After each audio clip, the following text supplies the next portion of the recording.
جليل القدر رفيع الذكر مطاع الأمر جليل البرهان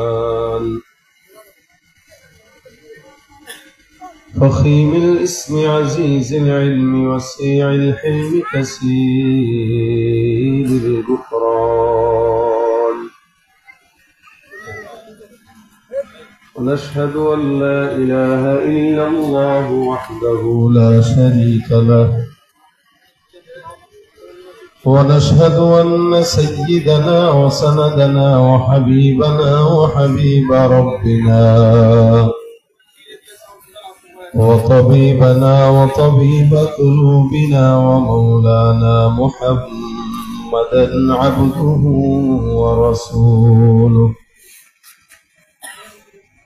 صلى الله عليه وعلى آله وأصحابه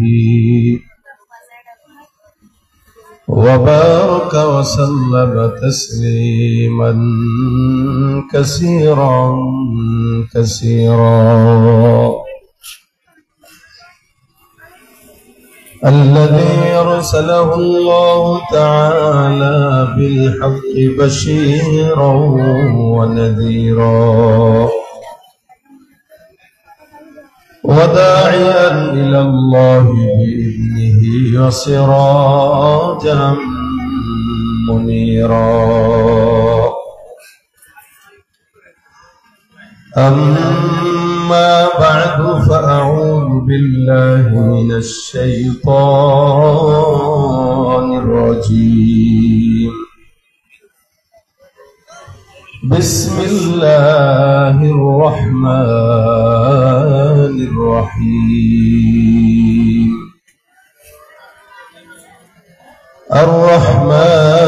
الرحمن علم القرآن خلق الإنسان علمه البيان وقال الله تعالى في آية أخرى قل هل يستوي الذين يعلمون والذين لا يعلمون إنما يتذكر أولو الألباب وقال النبي صلى الله عليه وسلم من يرد الله به خيرا يفقهه في الدين أو كما قال عليه الصلاة والسلام وقال تعالى في شان حبيبه ومحبوبه مخبرا وآمرا إن الله وملائكته يصلون على النبي يا أيها الذين آمنوا صلوا عليه وسلموا تسليما زبان كل شغل درشيف يا اللهم صل على محمد وعلى كما صليت على إبراهيم وعلى إنك حميد مجيد اللهم بارك على محمد وعلى آل محمد كما باركت على إبراهيم وعلى آل إبراهيم إنك حميد مجيد यहाँ हम सब मुसाफिर हो वही आखिर ठिकाना यहाँ हम सब मुसाफिर हो वही आखिर ठिकाना कोई आगे रवाना है कोई पीछे रवाना बलगल उला बिकमालिही بجماله حسنت جميع خصاله صلوا عليه زبان খুলে জিকির করি লা ইলাহা ইল্লাল্লাহ লা ইলাহা ইল্লাল্লাহ লা ইলাহা ইল্লাল্লাহ লা ইলাহা ইল্লাল্লাহ লা ইলাহা ইল্লাল্লাহ লা ইলাহা ইল্লাল্লাহ লা ইলাহা ইল্লাল্লাহ লা ইলাহা لا إله إلا الله لا إله إلا الله لا إله إلا الله محمد رسول الله صلى الله عليه وسلم سبحانك لا علم لنا إلا ما علمتنا إنك أنت العليم الحكيم رب اشرح لي صدري ويسر لي أمري واحلل عقدة من لساني يفقهوا قولي أستغفر الله ربي من كل ذنب وأتوب إليه لا حول ولا قوة إلا بالله العلي العظيم আলহামদুলিল্লাহ সৈয়দপুর ফজলুল উলুম জাফরিয়া কেরাতুল কোরআন মাদ্রাসা অষ্টম বার্ষিক ওয়াজ মাহফিলের মাগরিবের নামাজের পর আল্লাহ পাক আমাদের সকলকে একত্রিত হয়ে আসার বসার তৌফিক ইনায়াত করেছেন। কালিমাতুশ শুকর আদায় করি, জবান খুলে সকলে বলি আলহামদুলিল্লাহ। মুখতাসার সময়ে আপনাদের সামনে দু চারটা কথা বলার ইচ্ছা পোষণ করছি। আল্লাহ পাক এই অল্প সময় বরকত দান করুন, যা বলবো শুনবো আমলের নিয়তে বলার এবং শোনার তৌফিক দান করুন। আলহামদুলিল্লাহ, আমরা আল্লাহ পাকের ফজল ও করমে দুনিয়াতে আল্লাহ পাক এখনো আমাদেরকে বাঁচায় রাখছেন, নিয়ামত দিয়ে রাখছেন, খাওয়াইতেছেন, পড়াচ্ছেন, এমনকি আল্লাহ পাকের গোলামির জন্য আল্লাহ পাক আমাদেরকে উপযুক্ত করে রাখছেন। এটা মানুষের জিন্দগিতে এর চেয়ে বড় কোনো পাওয়ার চাওয়া থাকতে পারে না। দ্বীনের কাজ আল্লাহ পাক এখনো আমাদেরকে করার তৌফিক দিয়ে রাখছেন। চাইলেই মানুষ দ্বীনের কাজ করতে পারে না। অনেক মানুষের টাকা আছে, সম্পদ আছে, গাড়ি আছে, বাড়ি আছে, কিন্তু মসজিদে নামাজ পড়ার সুযোগ জুটে না। ওই ব্যক্তি যত বড় লোক হোক, ধনী হোক, পাওয়ারফুল, ক্ষমতাধর হোক, সে দুনিয়ার মানুষের কাছে সাময়িক সম্মানের পাত্র হতে পারে, কিন্তু আল্লাহ পাকের কাছে তার দাম এক বিন্দু নেই। কেন নাই? কারণ আল্লাহ পাক তারে পছন্দই করে না। আর গরিব মানুষ ক্ষেত খামারে কাজ করে মূলত চলে, কিন্তু 5 ওয়াক্ত নামাজ আল্লাহ পাক তাকে পড়ান, ওই ব্যক্তির দাম আল্লাহর কাছে কোটিপতির চাইতে অনেক বেশি। কারণ ব্যক্তি দুর্বল হইলেও ঈমান আল্লাহ পাকের দরবার, আল্লাহ পাকের কাছে অনেক দাম। ব্যক্তি গরিব হইলেও ঈমানের কারণে আল্লাহ পাকের কাছে তার দাম। কত মানুষ তো এলাকায় আছে, বসবাস করে, কেউ মাহফিলের কাছে বসে, এসে বাহিরে দাঁড়া দাঁড়া ফুচকা চটপটি খেয়ে যায়। আবার কেউ পাশ দিয়ে হেঁটে যাচ্ছিল, দিনের কিছু কথা তার কানে আসছে, আলহামদুলিল্লাহ কোরআনের মহব্বতে বসে শোনা শুরু করে দেয়। একদল কাছে এসেও ভিতরে ঢুকতে পারে না, আরেক দল আসার ইচ্ছা নাই, এরপর আল্লাহ তাকে কান ধরে ভিতরে বসা দেয়। মহব্বতটা কার? আল্লাহ পাক রব্বুল আলামিন ভালোবেসে করেন। এজন্য আল্লাহ পাক আমাদেরকে মহব্বত করেন, ভালোবাসেন। ভালো না বাসলে আজকে এই মজলিস আল্লাহ পাক বসাইতেন না। এটা কত দামি মজলিস! রাসূল করিম সাল্লাল্লাহু আলাইহি ওয়াসাল্লাম বলেন, আল্লাহ পাকের ফেরেশতারা এই মজলিসকে চতুর্দিক থেকে ঘেরাও করে রাখছে। শুধু তাই না, আসমান থেকে আল্লাহ পাক বরকত আর রহমত লাগাতার নাযিল করতেছেন। কতক্ষণ করবেন? যতক্ষণ এই মজমা চালু থাকবে। সুবহানাল্লাহ। তা আল্লাহ আমাদেরকে মহব্বত করেন। আল্লাহ আমাদেরকে যতটুকু মহব্বত করেন আমরা আল্লাহকে ততটুকু মহব্বত করতে জানি না, পারিও না। কেমনে পারবো? আমাদের দিলই তো নাই। বিখ্যাত তাবেঈ আতা ইবনে আবি রবাহ অনেক বড় একজন তাবেঈ ছিলেন। তাবেঈরা রাসূল সাল্লাল্লাহু আলাইহি ওয়াসাল্লামের কথা অনুযায়ী জান্নাতি। সুবহানাল্লাহ।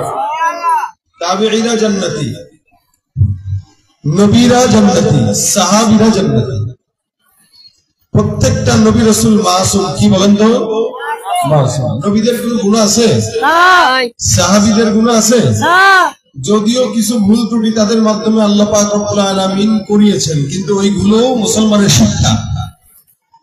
হর সাহাবী জান্নাতি, আল্লাহ পাক তাদেরকে মাফ করে দিয়েছেন।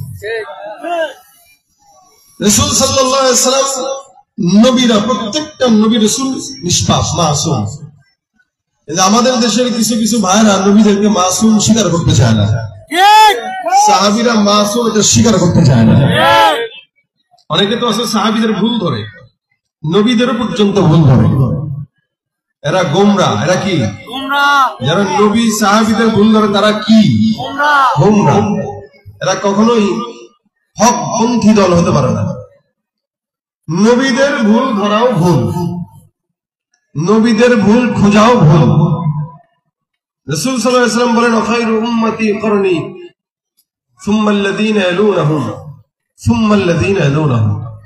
সবচাইতে উত্তম জামানা আমার জামানা, তারপরে উত্তম জামানা আমার পরের জামানা, তারপরের উত্তম জামানা তার পরের জামানা। এই তিন জামানার কথা রাসূল সাল্লাল্লাহু আলাইহি ওয়াসাল্লাম বলেন। এই জন্য নবী অন্য হাদিসে বলেন, যেই ব্যক্তিগণ আমার সাহাবীদেরকেও দেখেছে আল্লাহ তাদেরকেও মাফ করে জান্নাত দিয়ে দেবেন। তাবেঈরা জান্নাতি, আল্লাহ পাকের ফজল ও করমে, আলহামদুলিল্লাহ। এই জন্য আল্লাহ পাক রব্বুল আলামিন বলেন, মানুষ যত পিছনে অতীতে তত জান্নাতে। ওই যে আমাদের মুরব্বীরা বলে না যে যায় দিন ভালো আসে দিন খারাপ। আল্লাহ পাক একই কথা বলছেন। আল্লাহ পাক রব্বুল আলামিন বলেন, আস-সাবিকুন আস-সাবিকুন উলাইকাল মুকাররাবুন ফি জান্নাতিন নাঈম সুল্লাতুম মিনাল আউওয়ালিন ওয়া কলিলুম মিনাল আখিরিন। আমার আল্লাহ পাক রব্বুল আলামিন বলেন, জামানা যত পিছনে মানুষ তত আল্লাহর জান্নাতে, জামানা যত সামনে মানুষ তত জাহান্নামের দিকে যায়। আজ থেকে 40 বছর আগের কথা যদি বলেন, 40 বছর আগের ফিতনা আর 2024 সালের ফিতনা কিন্তু এক নয়।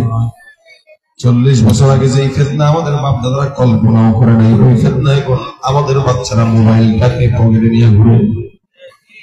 40 বছর আগে যে দুনিয়ার হালত এখনের হালত আসমান জমিন ফারাক। এই জন্য আল্লাহ পাক বলেন, জামানা যত অতীতে মানুষ তত জান্নাতে। নবীর নিকটে যে ব্যক্তি যত, ওই ব্যক্তি তত জান্নাতের নিকটে।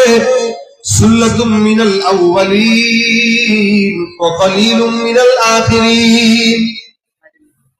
আজকে যে সন্তানটা জন্মগ্রহণ করলো, আবার 10 বছর পরে যে সন্তান জন্মগ্রহণ করলো, 10 বছর পরের সন্তানের চেয়ে আজকের সন্তানটা 10 বছর আগে হলেও আল্লাহ জান্নাতে যাবে। কারণ এই ব্যক্তিটা আল্লাহর নবীর 10 বছর হলেও ওই বান্দার চেয়ে নিকটে। যেই ব্যক্তিরা 100 বছর আগে জন্মগ্রহণ করেছে, আমার চাইতে সে আল্লাহর নবীর 100 বছর নিকটে।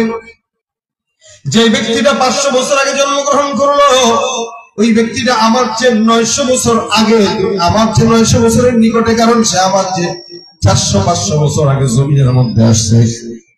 এই জন্য মুসলমান যত মানুষ খুশিতে মানুষ তত জান্নাতে, যত সামনের দিকে আগাবে ফিতনা বাড়বে, ফাসাদ বাড়বে, গুনাহ বাড়বে। আর এই ফিতনার কারণে অধিকাংশ মানুষ জাহান্নামের মধ্যে যাবে। ভাইরা আমার, আল্লাহ নবী ডাক দিয়া কয় কারণে আমার জামানা উত্তম জামানা, সাহাবীদের জামানা উত্তম জামানা, তাবেঈদের জামানা উত্তম জামানা। এদেরকে আল্লাহ মাফ করে দেয়। এমন একজন তাবেঈ আতা ইবনে আবি রাবাহ রাহমাতুল্লাহি আলাইহি, উনি একবার ওনার একটা খাদেমা ছিল, দাসী। রাত্রিবেলা হঠাৎ করে তাহাজ্জুদের নামাজে ওঠার জন্য উনি জাগলেন। তাহাজ্জুদ পড়ার জন্য জাগার পর তাকায় দেখে ওনার দাসীটা নামাজের মধ্যে যায়, নামাজে বসে নামাজ পড়ে। নামাজ পড়া শেষ, এবার আসমানের দিকে দু হাত তুলে ডাক দেয়া বলে, মালিক আমাকে যদি তুমি মহব্বত করে থাকো, তোমার মহব্বতের বিনিময়ে তুমি আল্লাহ আমাকে ওই জিনিসটা দাও। আল্লাহর কাছে দোয়া করে, আল্লাহ আমাকে যদি মহব্বত করো তাহলে ওই জিনিসটা দাও। আতা ইবনে আবি রবাহ রাহমাতুল্লাহ আলাইহি তার দোয়া শুনে আর বলে, এর উল্টা দোয়া করে কেন? বলা তো দরকার এটা, আল্লাহ আমি যে তোমারে মহব্বত করি এই উসিলায় ওইটা দাও। বরং এটা না বলে বলতেছে, মাওলা তুমি যে আমারে মহব্বত করো এই উসিলায় ওইটা দাও। আসলে আল্লাহ আমাদেরকে মহব্বত করে নাকি আমরা আল্লাহকে মহব্বত করি? আল্লাহ আমাদেরকে মহব্বত করে। আল্লাহ আমাদেরকে চিন্তা করে বলতেছেন তো, কে মহব্বত করে? আল্লাহ। মাশাআল্লাহ, বুঝবার আছে আপনারা। আল্লাহ মহব্বত করে বলে আমরা এখন বেঁচে আছি, নাহলে যে গুনাহ করি বেঁচে থাকার কথা না। ভাই সারা মাস চাকরি করে একটা মানুষ, 30 দিনে 10 দিন যদি কোনো মতে কেউ চাকরিতে মিস করে, বলেন তো 10 দিনের বেতন থাকবে না কাটবে? 100% আছে। দুনিয়ার নিজাম এটা। যত বড় পীর হোক বুজুর্গ হোক, চাকরি করবেন টাকা আছে, চাকরি নাই টাকা নেই। আচ্ছা আল্লাহ পাক আমাদেরকে দুনিয়াতে পাঠাইছে, কিছু চাকরি আসেনি? কি চাকরি বলেন? নামাজ, আর কি? রোজা, ইবাদত, যাকাত, ফরজ, হজ, যা ইবাদত আছে আল্লাহ পাকের হুকুম, এগুলো সব আমাদের চাকরি। তার মানে আমরা সরকারি চাকরিজীবী। কথা বোঝা না? আমরা কি দুনিয়াতে যারা সরকারি চাকরি করে এদের আলাদা একটা পাওয়ার আছে, আর প্রত্যেকটা মুসলমান সবচাইতে বড় সরকারি চাকরি। মুসলমান দাবি করে নামাজ পড়ে না, আসলে চাকরিজীবী নয়, ভণ্ড, কামচোরা। ঠিক কিনা? আল্লাহ পাক চাকরি দিলেন, নামাজ আদায় করবা, মা খালাকতুল জিন্না ওয়াল ইনসা ইল্লা লিয়াবুদুন, ইবাদতের জন্য পাঠাইলাম। নামাজ পড়বা ইবাদত, নামাজ পড়বা এটা চাকরি, দান করবা এটা চাকরি, দিনের পথে চলবা এটা চাকরি। কিন্তু অধিকাংশ মুসলমান নিজেকে মুসলমান দাবি করে, কিন্তু জুমার নামাজটাও পড়ে না। সারা বছরে শুধু সবে বরাত আর সবে বদরে যায় মসজিদে ভিড় জমায় আছে না? তুমি রমজান এলে রাখো না রোজা, দিনকে করো আঘাত, পয়সা করি নেই তো অভাব, দাও না তো যাকাত। তুমি রমজান এলে রাখো না রোজা, দিনকে করো আঘাত, পয়সা করি নেই তো অভাব, দাও না তো যাকাত। তুমি ইমানদারির বড়াই করো নেই তোমার ইমান, তুমি ইমানদারির বড়াই করো নেই তোমার ইমান। তুমি কেমন মুসলমান? তুমি কেমন মুসলমান? তুমি কেমন মুসলমান? নামাজের সাথে নাই পরিচয়, মানো না কোরআন, নামাজের সাথে নাই পরিচয়, মানো না কোরআন। তুমি কেমন মুসলমান? কেমন মুসলমান? তুমি নবীর উম্মত দাবি করো, সুন্নাহ মানো না, নবীর অপমানে তোমার হৃদয় কাঁদে না। অধিকাংশ যুবকের চেহারার দিকে তাকায় দেখবেন চুলের ডিজাইন সব কি বলে আর্জেন্টিনা ব্রাজিলের খেলোয়াড়ের মতো, মারামারি পর্যন্ত লাগে। আর সেলুন গুলা চুলের ডিজাইন দিয়া দিয়া এই ছবি টাকায় রাখে, আর জায়গা এই যে এটার মতো ভালো লাগছে। এটা কেমনে এরকম চোখা, স্মৃতিসৌধ যেরকম চোখা, আমাদের দেশের যুবকদের চুলের ডিজাইনও চোখা। এদিকে প্যান করে সিরা, হাঁটুতে সিরা, পিছনে সিরা, পাশায় সিরা, ডানে সিরা, আছে না নাই? দেখলে বোঝার উপায় নাই আসলে মানুষ নাকি হায়াওয়ান জানোয়ার। মনে হয় চিড়িয়াখানার দরজা খোলা ছিল, কোন মধ্যে পলায় আসছে, ঠিক কিনা? নবীর উম্মত দাবি করো, সুন্নাহ মানো না, নবীর অপমানে তোমার হৃদয় কাঁদে না। তুমি বিজাতীয় সংস্কৃতিতে চলেছ পরাণ, তুমি বিজাতীয় সংস্কৃতিতে চলেছ পরাণ। তুমি কেমন মুসলমান? কেমন মুসলমান? তুমি কেমন মুসলমান? তুমি সুদের টাকায় প্রাসাদে গড়, ঘুষ ছাড়ো না, দিন দুঃখী না খেয়ে মরো, ভাব রাখো না। সুদের টাকায় প্রাসাদে গড় দেখেন। কয়েকদিন আগে নিউজে দেখছিলেন আপনারা, একজন ঘুষ খাইতেছে আর বলতেছে ভাই টাকা গনে নেওয়া শুনলি, দেখছেন ঘুষের টাকা খায় আর টাকা গনে নেওয়া কত বড় ঘুষখোর হইলে পরে সুন্নাত মোতাবেক ঘুষ খায়। ঘুষের টাকায় প্রাসাদ গড় সুদ ছাড়ো না, দিন দুঃখী না খেয়ে মরে খবর রাখো না, তুমি ঘুষ খেয়ে অবিচার করো সাজিয়া প্রধান, তুমি ঘুষ খেয়ে অবিচার করো সাজিয়া প্রধান, তুমি কেমন মুসলমান কেমন মুসলমান, নামাজের সাথে নাই পরিচয় মানো না কোরআন, তুমি কেমন মুসলমান তুমি কেমন মুসলমান। মুসলমান দাবি করে নামাজ নাই, রোজা নাই, হজ নাই, যাকাত নাই, আসলে মুসলমান না ভণ্ড। ومن الناس من يقول آمنا بالله وباليوم الآخر وما هم بمؤمنين। আল্লাহ পাক রব্বুল আলামিন বলেন, মানুষের মধ্যে এমন কিছু দল থাকবে যারা নিজেরা নিজেদেরকে মুমিন দাবি করে, ইমানদার দাবি করে, আল্লাহ ওয়ালা দাবি করে, বুজুর্গ দাবি করে, কিন্তু আমি আল্লাহ বললাম এরা যতই মুমিন দাবি করুক, নামাজ নাই, রোজা নাই, হজ নাই, যাকাত নাই, এরা একটাও মুমিন নয়, এরা মুনাফিক ভণ্ড বেঈমান।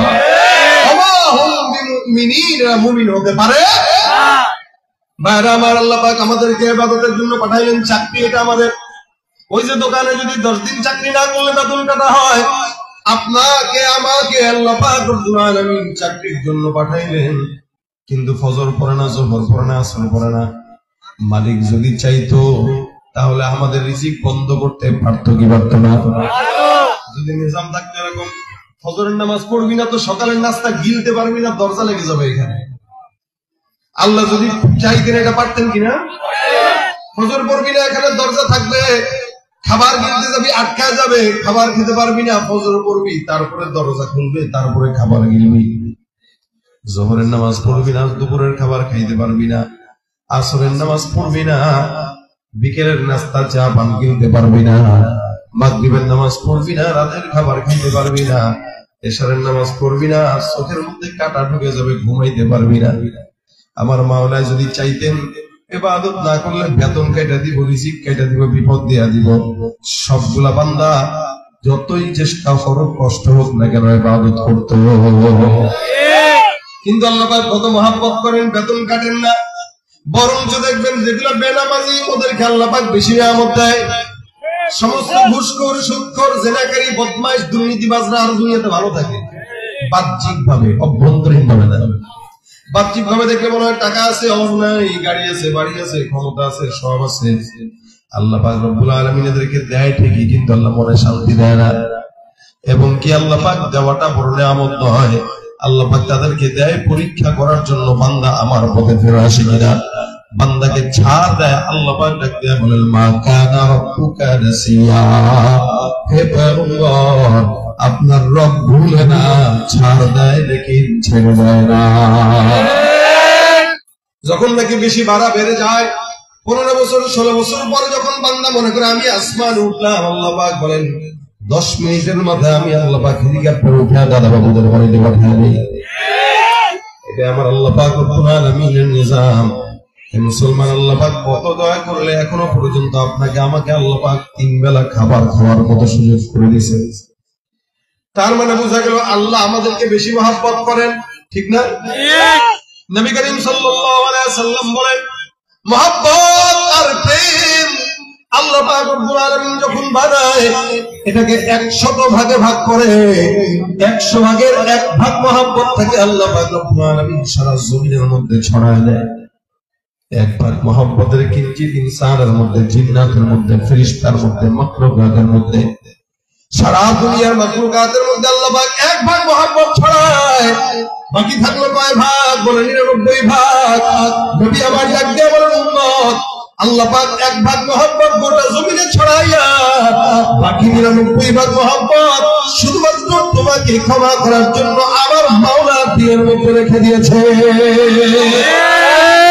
সুকালে মায়ের দুধে বাঁচাও খোদা প্রাণ, মায়ের সে বেড়ে উঠি তোমার অবদান।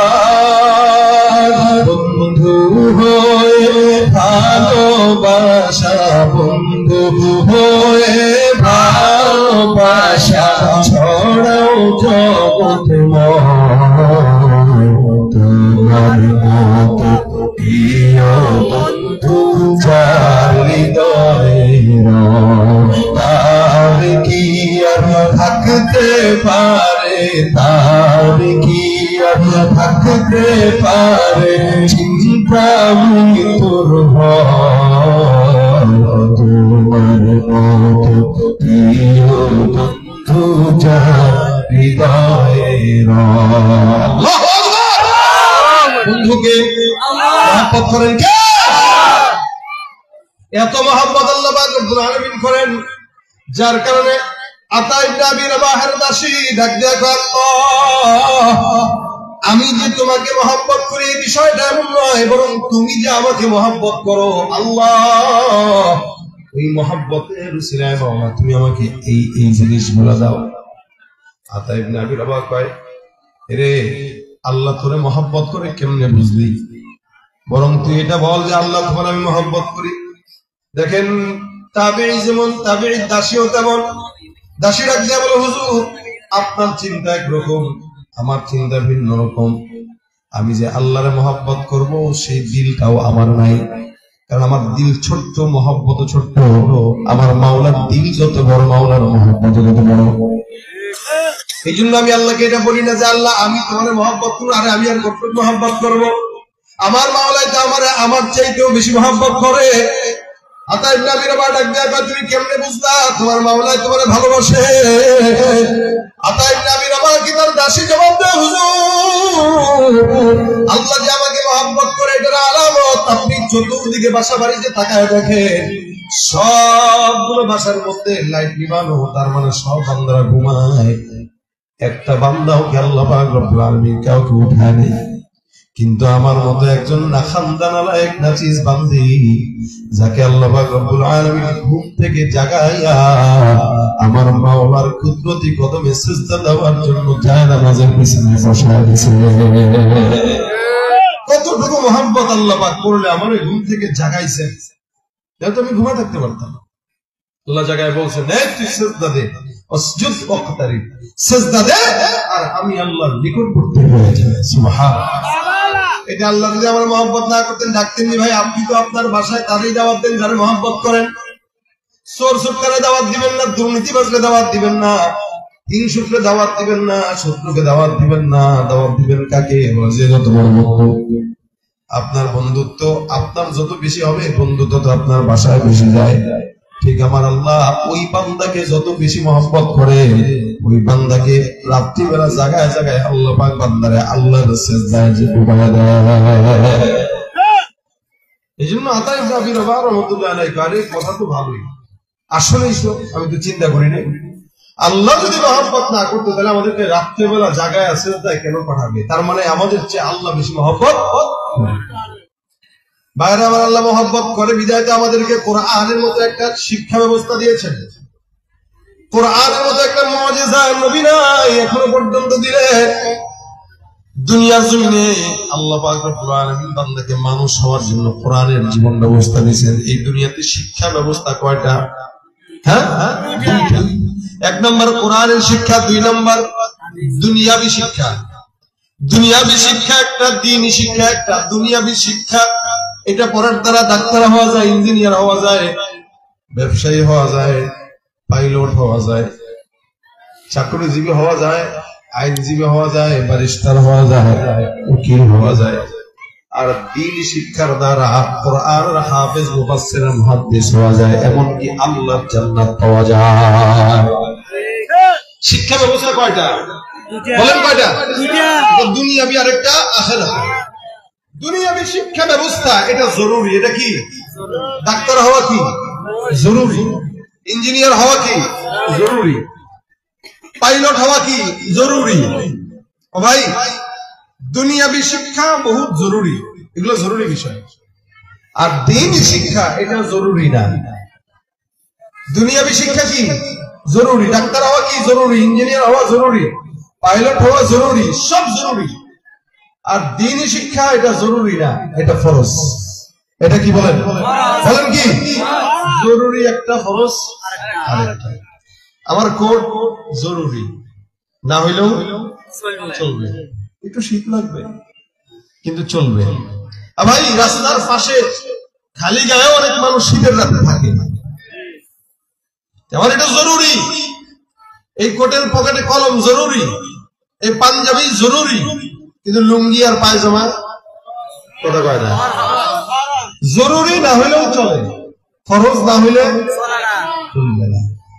দুনিয়াবি শিক্ষা জরুরি, দ্বীনি শিক্ষা ফরজ। ডাক্তার হওয়া জরুরি আর কোরআন শিক্ষা করা। সুতরাং যারা জরুরিকে প্রাধান্য দেয়, ফরজকে প্রাধান্য দেয় না, ওদের অবস্থা লুঙ্গি খুইলা পাগড়ি বাঁধার মতো। নামাজ পড়তে গেছে, পাগড়ি বিশাল বড় একটা, কি হুজুর এত বড় পাগড়ি, উপর থেকে নিচে তাকায় দেখো মা গো হুজুরদের সব দেখা যায়। কিন্তু ভাই তোর পাগড়ি এত বড়, লুঙ্গি কই? কার মেসুদ থাকে পাগড়ি পরে নামাজ পড়ো নাকি বেশি সওয়াব? চিন্তা করছি লুঙ্গি থাকুক বা না থাকুক, পাগড়ি তো মাথায় আছে। লুঙ্গি খুলে পাগড়ি বাঁধার মতো অবস্থা। যারা দ্বীনকে প্রাধান্য না দিয়ে দুনিয়া শিখতে চায়, দুনিয়াবি শিক্ষা জরুরি, ফরজ নয়। দ্বীনি শিক্ষা ফরজ, জরুরি নয়। জরুরত না হলেও চলে, ফরজ না হলে চলে। এখানে প্রত্যেকটা মুসলমান নরনারীর জন্য দ্বীনি শিক্ষা করা কি বলেন? তলাবুল ইলমি ফরিদাতুন আলা কুল্লি মুসলিম। প্রত্যেকটা মুসলমান নরনারীর জন্য দ্বীনের ইলম শিক্ষা করা ফরজ। দেখবেন ছাত্রদেরকে যখন মা বাবা মাদ্রাসায় নিয়ে আসে, এই বাবারা এই তোমরা কথাবার্তা বলো না, মোবাইল রাখো। আমরাও তো মাদ্রাসা চালাই, আমাদের কাছে যখন গার্জিয়ানরা ছাত্র নিয়ে আসে, আয়না করে হুজুর দিয়ে গেলাম মানুষ বানায় দিয়ে, বলো না এটা মানুষ বানায় দিয়ে। আরে ভাই বাচ্চা এখানে নিয়ে এসে মানুষ বানায়, মানুষ না এই কি এর বাচ্চা? তাইসা কয় কি মানুষ বানায়? আরে ভাই তাহলে তো বিড়ালের বাচ্চা নিয়ে এসে যদি কইতি মানুষ বানায় দেন, তাহলে একটা কথা, বিড়ালের ফিরান টিরান দিয়ে একদম তাড়াতাড়ি মানুষ হয় এক বছর। আর নিয়ে আসছেন ছোট্ট একটা পিচ্ছি মানুষের বাচ্চা, এটা কিন্তু হুজুর এটা মানুষ বানায় দেন। আজীব হাল। তার মানে এটা মানুষ না, এটা দেখতে মানুষ, আসলে এটা এখনো মানুষ হয় নাই। আল্লাহ পাক বলেন আর রহমান আল্লামাল কুরআন খালাকাল ইনসান। আগে আল্লাহ বলতেছেন দয়াময় আল্লাহ আল্লামাল কুরআন, তিনি কোরআন শিখিয়েছেন। কি শিখিয়েছেন? তারপরে বলতেছেন মানুষ সৃষ্টি করেছেন। আগে কোরআন শিখাইলেন, তারপরে মানুষ বানাইলেন। বলা দরকার ছিল আগে মানুষ বানাইছি তারপরে কোরআন শিখাইছি, না আগে কোরআন শিখাইছেন তারপরে মানুষ বানাইছেন। তার মানে বান্দা যতক্ষণ কোরআন না শিখে ততক্ষণ এটা মানুষের কাতারে পড়ে না। যতক্ষণ কোরআন না শিখে ততক্ষণ কিসের কাতারে পড়ে না? মানুষের কাতারে পড়ে না। আমাদের দেশের যত নেতা আছে রাজনীতি করে, এগুলো একটা মানুষের বাচ্চা যদি কোরআনের জ্ঞান না থাকে। আমার ভুল বুঝেন না যে আমরা রাজনীতি করি যারা আমাদেরকে অমানুষ বলে গেছে, বুঝলেন না? কারণ এই যে রাজনীতি যেগুলো করে এগুলো 100-র ভিতরে 90টাই চোর হয়। চিন্তা ভাবনা করে ঠিক করতেছেন, আর চিন্তা ভাবনা সারা চোর বলতেছে। কেন বলতেছি? এই গত 15-16 বছর এরাই আমাদের জনগণের টাকা চুরি করে বড় এখনো যারা ক্ষমতায় আসতে পারে নাই, এখনো তারাই চাঁদাবাজি শুরু করে দিয়েছে। ইসলামী কোন দলকে দেখান তো কোন ইসলামী দলের নেতা কর্মীরা চুরি করে? কারণ যারা ইসলামী রাজনীতি করে এদের ভিতরে কোরআন আছে, এদের ভিতরে সুন্নাত আছে, এই কারণে এগুলো মানুষ। আর যেগুলোর বাইরে করে এগুলোর ভিতরে কোরআন না থাকার কারণে এগুলো সব গরু ছাগলের মতো খারাপ। এই জন্য এরা ঘুষের টাকাও খায় গয়না গয়না সুন্নাত মনে করে, অমানুষ। আল্লাহ বলতেছেন আর রহমান আল্লামাল কুরআন, আগে কোরআন শেখ, আগে কোরআন শিখাইছি আমি আল্লাহ, এরপরে মানুষ।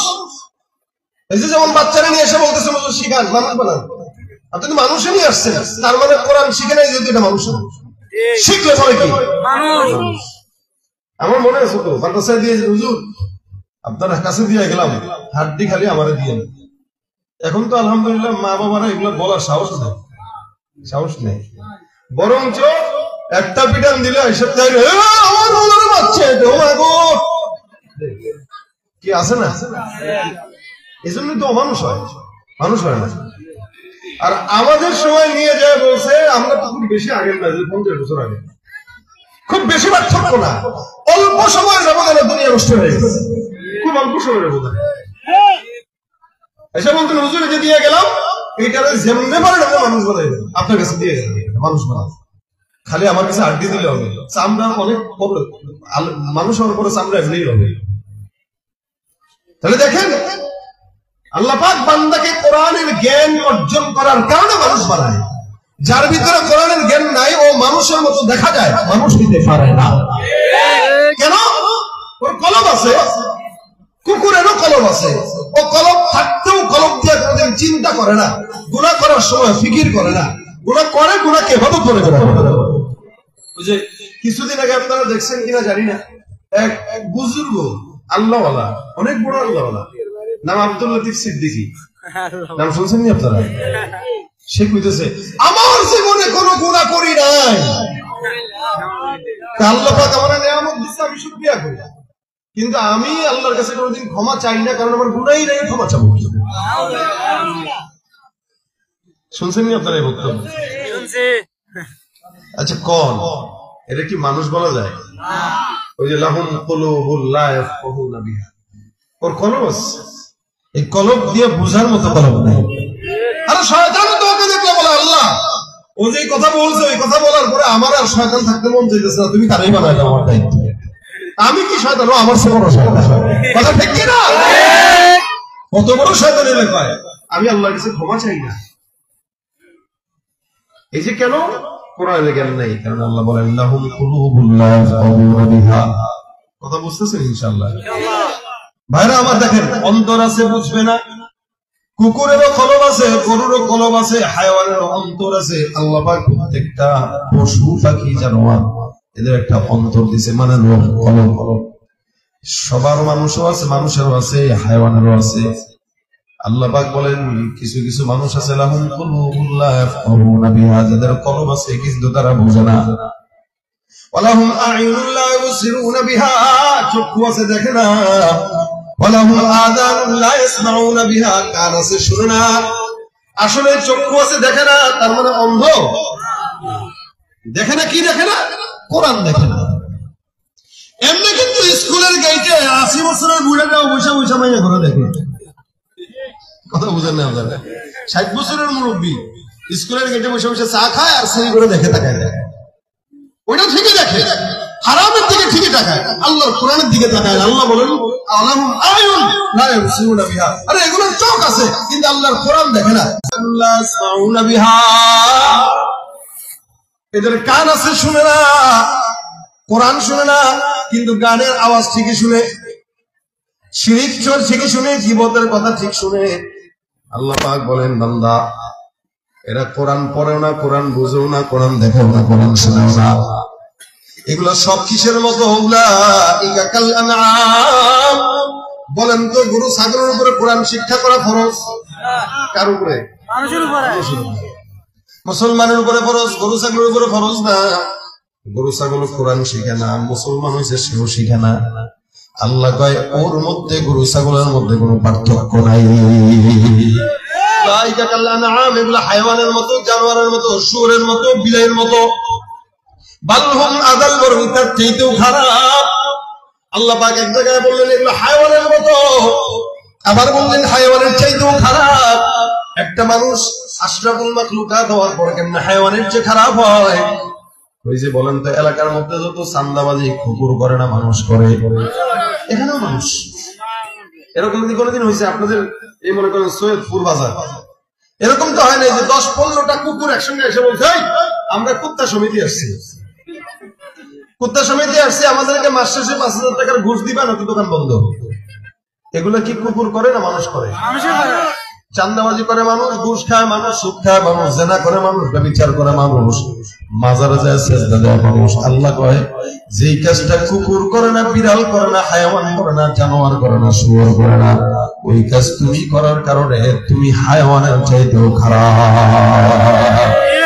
হলো দেশের লাগি মহামারীর মতো, ফাইলে কলম ঠেকাইয়া চালায় শুধু নির্যাতন। হলো দেশের লাগি মহামারীর মতন, ফাইলে কলম ঠেকাইয়া চালায় তারা নির্যাতন। ঘুষের টাকায় ওদের বুড়ি, ঘুষের টাকায় ওদের বুড়ি করে যে টাকা। ওরা শিক্ষিত সরকার, ওরা শিক্ষিত সরকার, ওরা শিক্ষিত শয়তান, ওরা শিক্ষিত শয়তান। ঠিক কিনা? পীরগিরিয়ার মাজার পূজা চলছে দেশটা জুড়িয়া, শেরকিয়ার ভণ্ডামিতে দেশটা গেছে মরিয়া। গাজার কলকি টান মারিয়া, গাজার কলকি টান মারিয়া দেখায় বাজার শাহ। ওরা শিক্ষিত শয়তান, ওরা শিক্ষিত শয়তান, ওরা শিক্ষিত শয়তান, ওরা শিক্ষিত শয়তান। শিক্ষাঙ্গনের দিকেও বাইরে দেখো না চোখ মেলিয়া, ছাত্ররা সব বই ছাড়িয়া হাতে শুধু প্রেম লইয়া। অস্ত্র সে তো সঙ্গের সাথী, অস্ত্র সে তো সঙ্গের সাথী, ওরা শিক্ষিত শয়তান, ওরা শিক্ষিত শয়তান, ওরা শিক্ষিত শয়তান, ওরা শিক্ষিত শয়তান। ঠিক না? لهم قلوب لا يفقهون بها ولهم أعين لا يبصرون بها ولهم آذان لا يسمعون بها أولئك كالأنعام بل هم أضل أولئك هم الغافلون। কোরআনের জ্ঞান না থাকার কারণে আল্লাহ পাক বলেন এগুলা একটাও মানুষের কাতারে পড়ে না, সব হায়াওয়ান জানোয়ারের চাইতেও খারাপ। ভাইরা আমার, এই কারণে আল্লাহ পাক বলেন আগে কোরআন শিখাইলাম, তারপরে মানুষ বানাইলাম। কোরআনের ইলম অর্জন করা প্রত্যেকটা মুসলমান নর নারীর উপরে কি ভাই আলেম হওয়া ফরজ না? বুঝেন কিছু? আমার কয়েন না, তাহলে তো সবাই আলেম হওয়া লাগবে না। আলেম হওয়া ফরজ না। দ্বীনের যে সমস্ত ইবাদত, কথাটা বুঝেন, দ্বীনের যে সমস্ত ইবাদত আল্লাহ পাক ফরজ করছেন, ওই সমস্ত ফরজ ইবাদতের ইলম অর্জন করাও ফরজ। আবার বলি শুনেন, নামাজ পড়া কি ফরজ? নামাজ সংক্রান্ত সমস্ত মাসাইল জানাও, কারণ আপনি যদি মাসাইল না জানেন নামাজ হবেই না। যাকাত দেওয়া ফরজ, যাকাতের নিসাব যদি আপনি না জানেন আদায় হবে না, এটা জানাও ফরজ। হজ করা ফরজ, হজে যাবার আগে হজের সমস্ত হুকুম আহকাম কি এটা জেনে যাওয়া ফরজ। আলেম হওয়া ফরজ না। যে সকল ইবাদত ফরজ, ওই সকল ইবাদতের ইলম অর্জন করাও কি? আচ্ছা বলেন তো, নামাজ পড়তে গেলে তেলাওয়াত শুদ্ধ হওয়া দরকার আছে কিনা? তার মানে কোরআন তেলাওয়াত শিক্ষা করাও ফরজ। কিন্তু এটা সবাই কিন্তু পারে না। নবী করিম সাল্লাল্লাহু আলাইহি ওয়াসাল্লাম বলেন, এই খবরদার, যারা মাদ্রাসার শিক্ষাকে ছোট চোখে দেখেন তাদের শুনে রাখা উচিত। স্কুলের শিক্ষা যারা অর্জন করে এদের ব্যাপারে রাসূল হাদিস বলেন নাই। যারা কোরআনের শিক্ষা অর্জন করে তাদের ব্যাপারে একাধিক হাদিস বলেছেন। রাসূল সাল্লাল্লাহু আলাইহি ওয়াসাল্লাম বলেন, যারা এই কোরআন শিখে, যারা শিখায়, আসমানের নিচে জমিনের উপরে আল্লাহ পাকের কাছে সবচেয়ে পছন্দের বান্দা তারা। এই মক্তবের হুজুররা সবচেয়ে আল্লাহর কাছে দামি। শুধু তাই নয়, নবী বলেন, ইন্নাল মালাইকাতা লা তাদাউ আজনিহাতাহা রিদাল লিতালিবিল ইলম। আল্লাহর বান্দা তালিবুল ইলম যখন রাস্তা দিয়ে হেঁটে যায়, ওই বান্দাটা কোরআনের তালিবুল ইলম হওয়ার কারণে আমার আল্লাহ নবী ডাক কয়, বান্দা যখন হাঁটে আল্লাহ পাক আসমান থেকে ফেরেশতাদেরকে পাঠায় বান্দার পায়ের নিচে নিজের পাখনা বিছায় দেয়। এটা স্কুলের ছাত্রদেরকে দেয় না, ডাক্তার কেউ দেয় না, ইঞ্জিনিয়ার কেউ দেয় না, দেয় কাকে বলে হাফেজে কোরআন কে। সুবহানাল্লাহ। ভাইরা আমার, মনে রাখবেন, অনেক মানুষ আছে, গ্রাম দেশে আছে, ঢাকা শহরেও আছে, অনেক মানুষ মনে করে মাদ্রাসায় ভর্তি দিলে আমার সন্তান কি খাবে। যার সিনার কোরআন আছে ওই লোক কোনোদিন না খেয়ে থাকে না। আপনি দেখবেন লক্ষ্য করে, বড় বড় শিক্ষিত মানুষ ঘুষের টাকা দিতে না পেরে চাকরি হয় না, 5 বছর ধরে বেকার, পরে রিক্সা চালায়, অটো চালায়। কিন্তু কোন হাফেজে কোরআনকে আপনি দেখবেন না বেকার হয়ে একটা বছর বসা, বের হইতে দেরি, তার চাকরি হইতে দেরি হয় না। এখন তবে হুজুর বেতন আর কয় টাকা? 5000 টাকা। আরে ভাই, বেতনের জন্য কোন আলেম এদিন খেদমত করে না। এই মাদ্রাসা যারা চালায় বেতনের জন্য চালায় না। 10,000 টাকা বেতন পায়, 8,000 টাকা পায়, 6,000 টাকা পায়, তাও 3-4 মাস বাকি, এরপরে পড়ে থাকে। কেন? রিক্সা চালাইলেও তো 30,000 টাকা কামানো যায়, চালাইতে পারতো, কিন্তু যায় না কেন? ওখানে তো টাকা আছে, যায় না কেন? আল্লাহর দ্বীনের মহব্বত যায় না।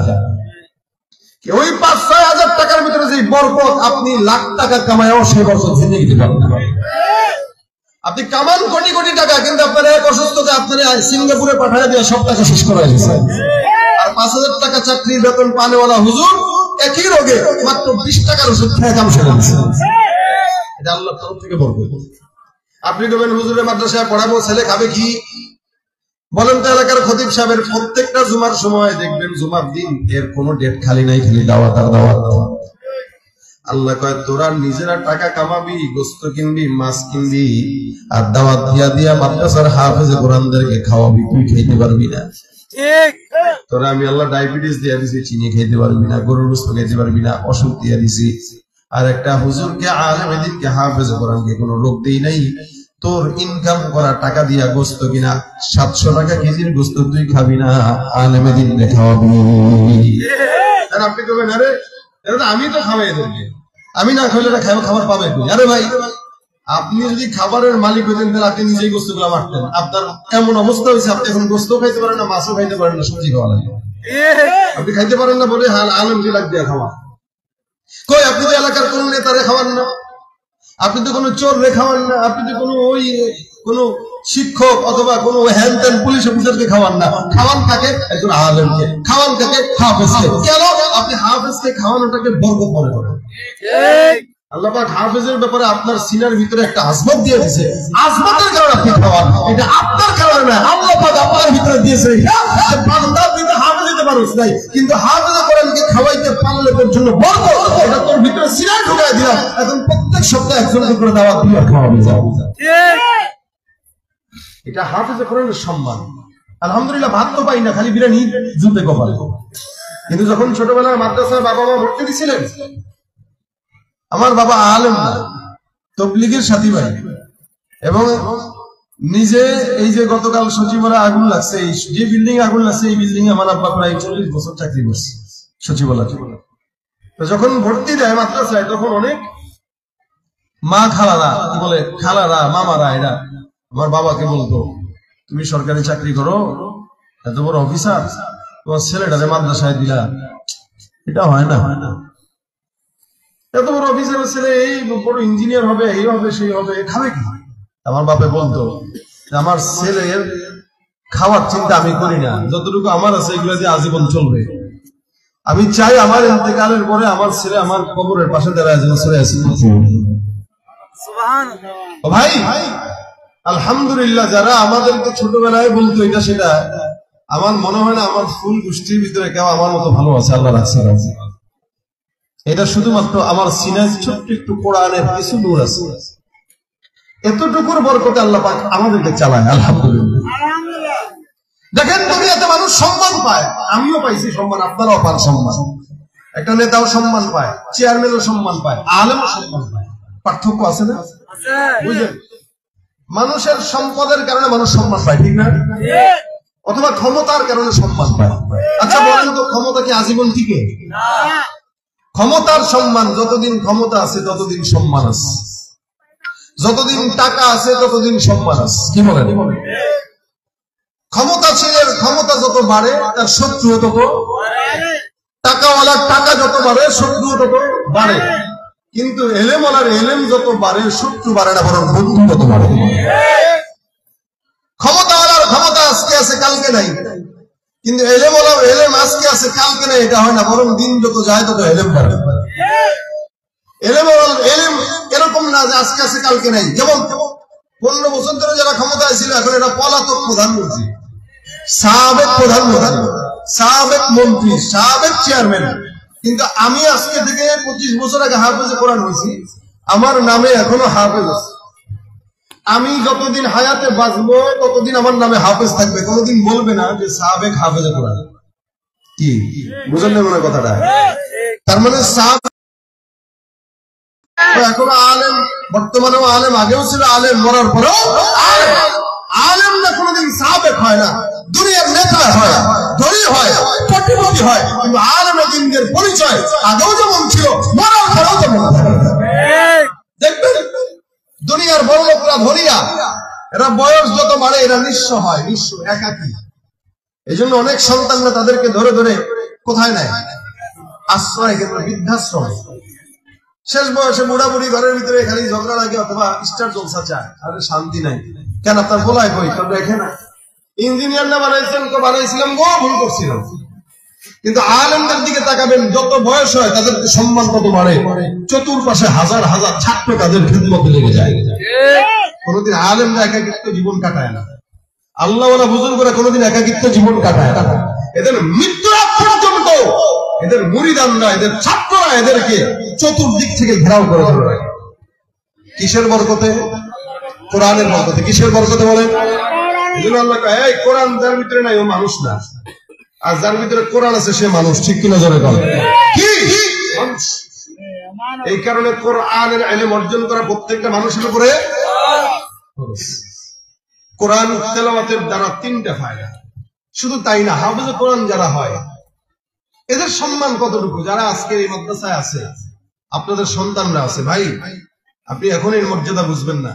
নবী বলেন 10 জন ব্যক্তি যাদের উপরে জাহান্নাম ওয়াজিব, মানে এরা যাবেই, কেউ বাঁচাতে পারবে না এদেরকে, এরা যাবেই জাহান্নামে। রাসূল বলেন কিয়ামতের ময়দানে আল্লাহ একজন হাফেজ কোরআনকে ডাক দিয়ে বলবে, এই দাঁড়াও। বলে, জি। তোমার পছন্দ অনুযায়ী এখান থেকে 10 জনকে তুমি সুপারিশ করে জান্নাতে দিতে পারবা। সুবহানাল্লাহ।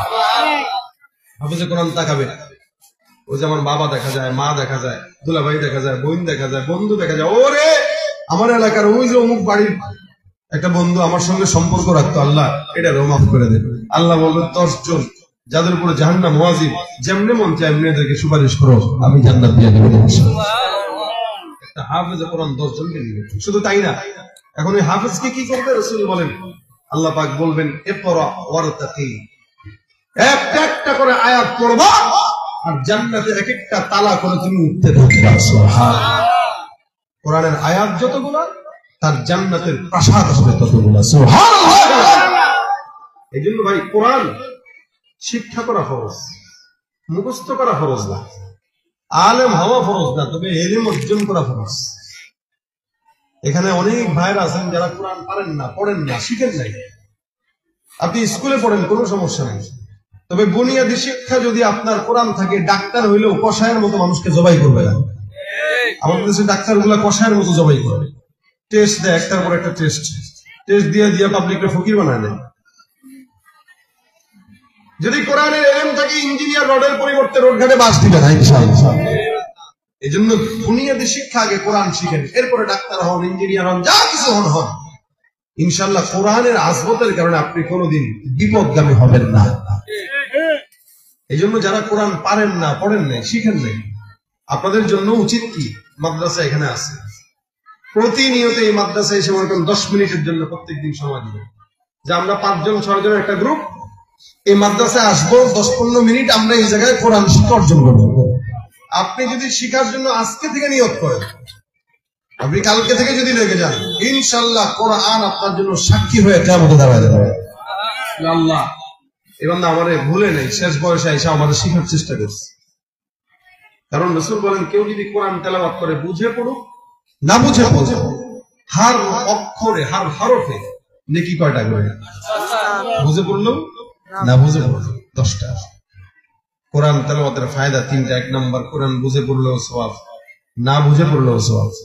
2 নম্বর, কেউ যদি কোরআন তেলাওয়াত করে তো আল্লাহর সঙ্গে ওই বান্দার তাআল্লুক হয়ে যায়, মহব্বত, আল্লাহর সঙ্গে বান্দার বন্ধুত্ব হয়। 3 নম্বরে, কেউ যদি কোরআন তেলাওয়াত করে তো আল্লাহ পাক বান্দার অন্তরের কালো দাগ, গুনাহের কালো দাগ দূর করে দেন। কোরআন অনেক বড় মুজিজা। এই কোরআন যার ভিতরে আছে সে মানুষ, যার ভিতরে কোরআন নাই সে অমানুষ। ওই যে বলছিলাম, আমাদের দেশের মানুষগুলা কোরআন না থাকার কারণে ঘুষ খায়।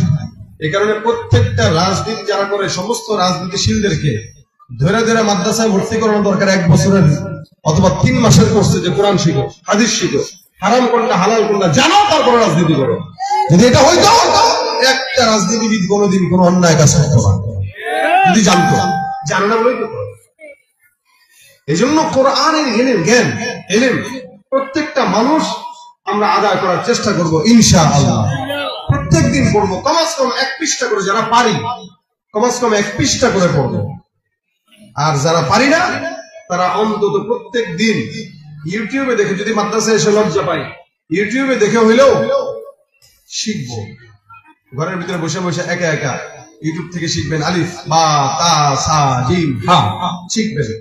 কোরআন শিখবেন তো কোরআন আপনার ঘরে শান্তি দিবে, সব কিছুর সমাধান আল্লাহ কোরআনে দিয়েছেন আর দেয়নি?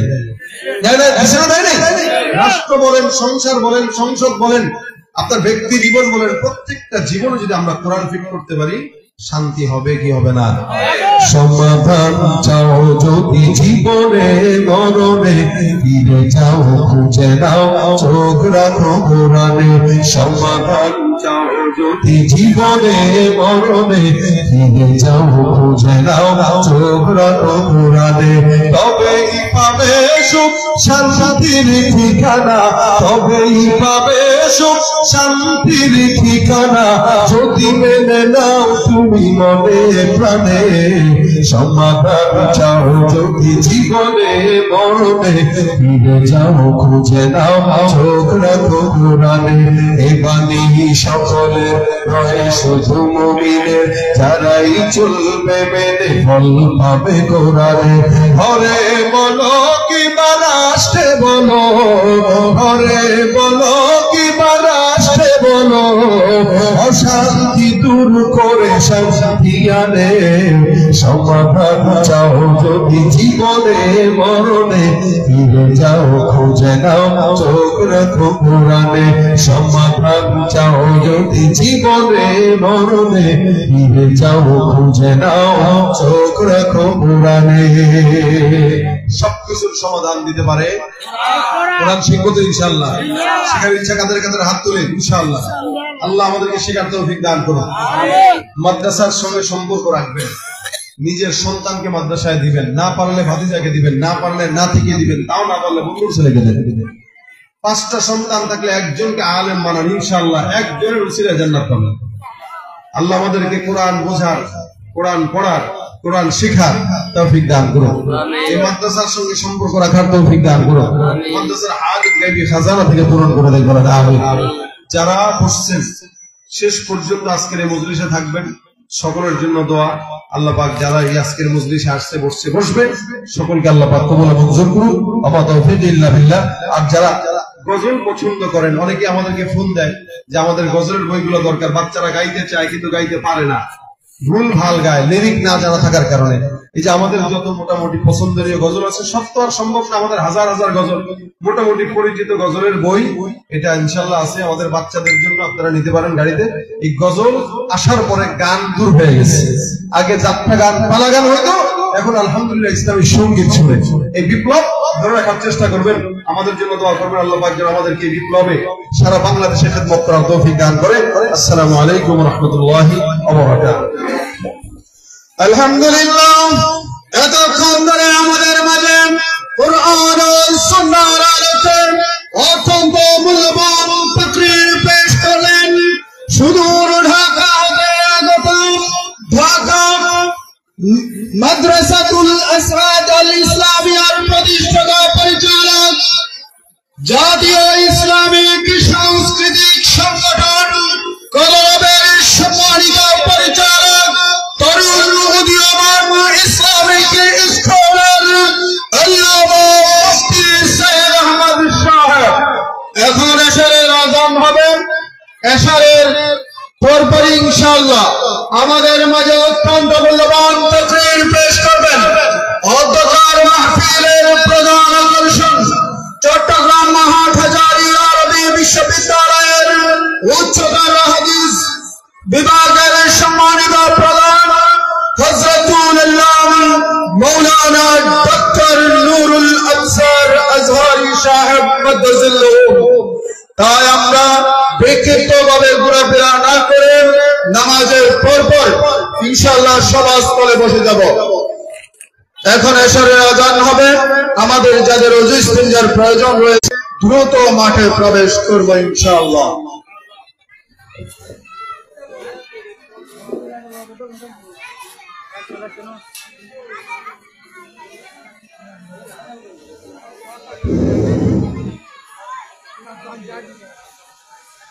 আল্লাহু আকবার, আল্লাহু আকবার,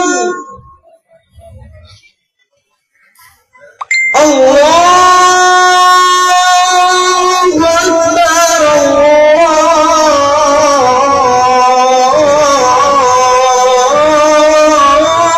আল্লাহু আকবার।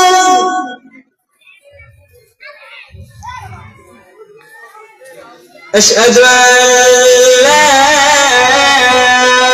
إله إلا الله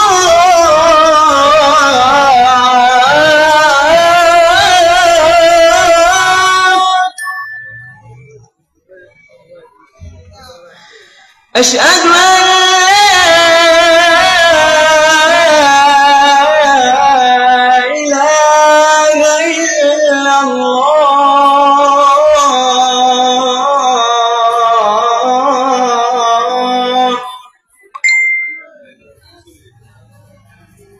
أشهد أن محمدا رسول الله